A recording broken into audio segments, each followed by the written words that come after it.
Olá, vamos conversar hoje um pouquinho sobre o Tribunal do Júri, especificamente. O Tribunal do Júri, que é uma instituição trazida lá pela Constituição Federal, prevista no Código de Processo Penal, com seu procedimento específico a partir do artigo 406 do CPP, e que traz no seu âmago o que o direito tem de mais vibrante, o que o direito nos apresenta de maior valor depois da vida humana, que é a liberdade. O Tribunal do Júri é a última instância, é o último passo antes do cidadão ter a sua liberdade cerceada. Então, é naquele momento onde as máscaras caem, é naquele momento em que a sociedade tem a possibilidade direta e intrínseca de decidir o futuro daquele que está sentado no banco dos réus. E são diversas as situações em que o réu muitas vezes se coloca e que é levado a julgamento perante os seus pares. No Tribunal do Júri, na sessão do plenário, ali quem manda é a voz da sociedade. O magistrado, o Ministério Público, os servidores, todo o conjunto, toda a máquina judiciária está ali a serviço da sociedade. Tudo o que foi feito até o momento, todas as provas, todas as discussões, todos os argumentos das partes, ali no plenário do júri, é que terão a sua real prova e real transparência submetida ao crivo de 7 cidadãos. Cidadãos estes que, para estarem ali, devem ter a conduta ilibada, devem ser não podem conter antecedentes criminais, eles têm que ter um direcionamento social, uma conduta social que os façam ali estar. Por isso que o Tribunal do Júri trata daquilo que o ser humano tem de mais importante, que é a sua liberdade de ir e de vir. Liberdade esta que muitas vezes é levada ao plenário do júri de maneira duvidosa, de maneira não necessariamente cumpridora dos seus requisitos legais.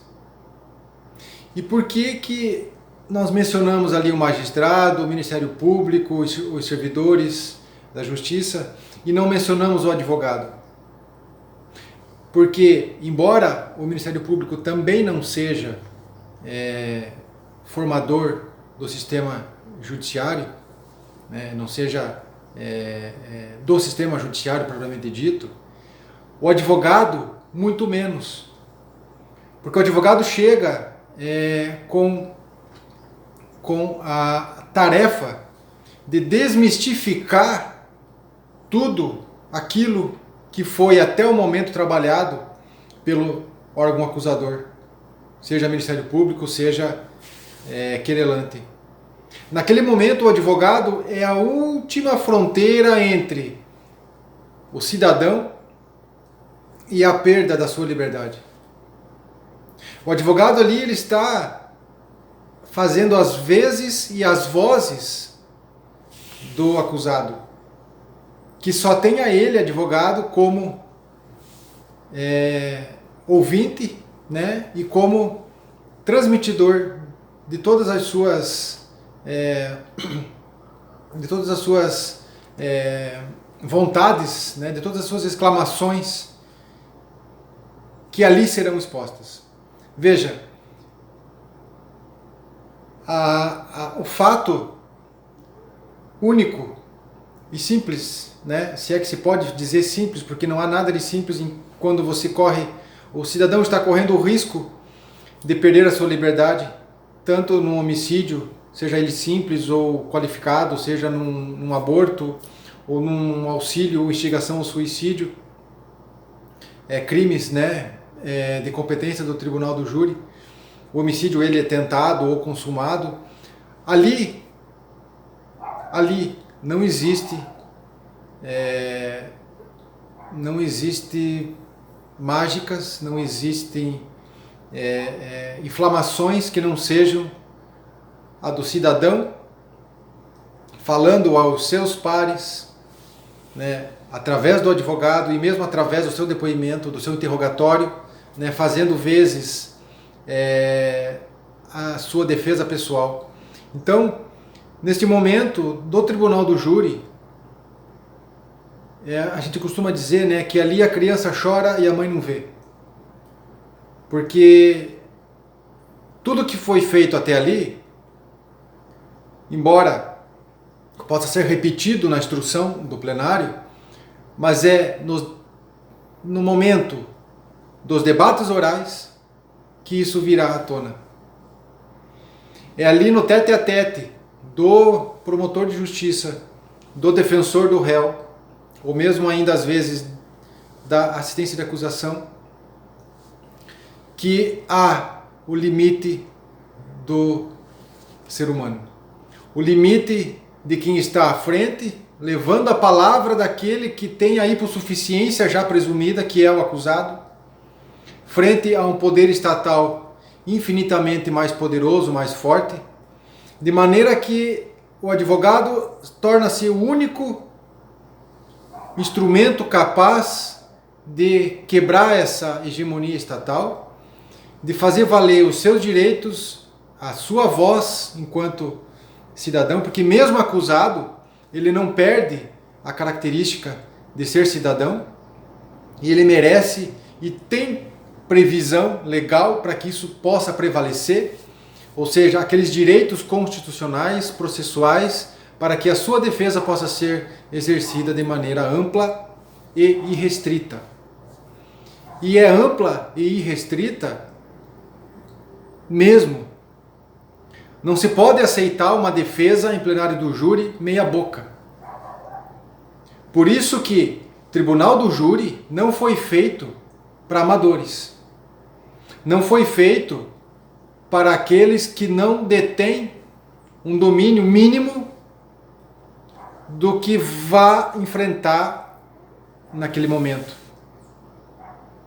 Tem que não só a capacidade de oratória, não só o conhecimento técnico, mas uma inflamação maior, né? um plus além do normal.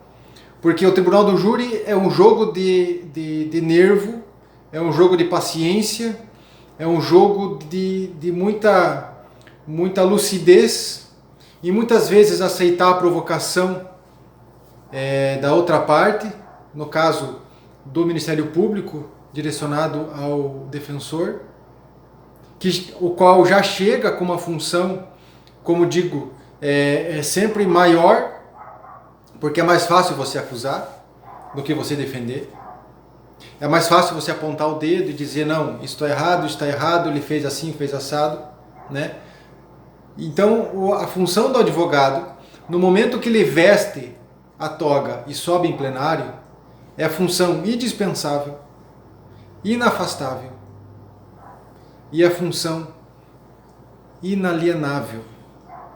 É a figura do defensor naquele momento, é a voz daquele acusado sentado no banco dos réus, muitas vezes já rotulado por certas situações da vida, mas que merece assim mesmo um julgamento justo, um julgamento equilibrado e fazendo valer as ferramentas, os princípios e as previsões legais que tem a seu favor, para que ao final a própria sociedade possa, de maneira livre, desimpedida e de acordo com a sua consciência, como diz inclusive o juramento, a promessa que os jurados fazem no momento, né, da sua exortação, de julgar de acordo com o seu livre convencimento, ok? Tendo em vista que aquela decisão é decisão não justificável, mas que ela necessita ser desembaraçada, ela precisa estar livre de qualquer vício da dúvida. Então, o tribunal do júri é isso, é o direito em si, é você poder falar o direito, muito mais em outras situações aí que a lei nos traz. Processos outros que existem, mas que não traduzem a real importância, não discutem o objeto, não discutem aquele bem mais precioso que tem o ser humano depois da vida, que é a sua liberdade.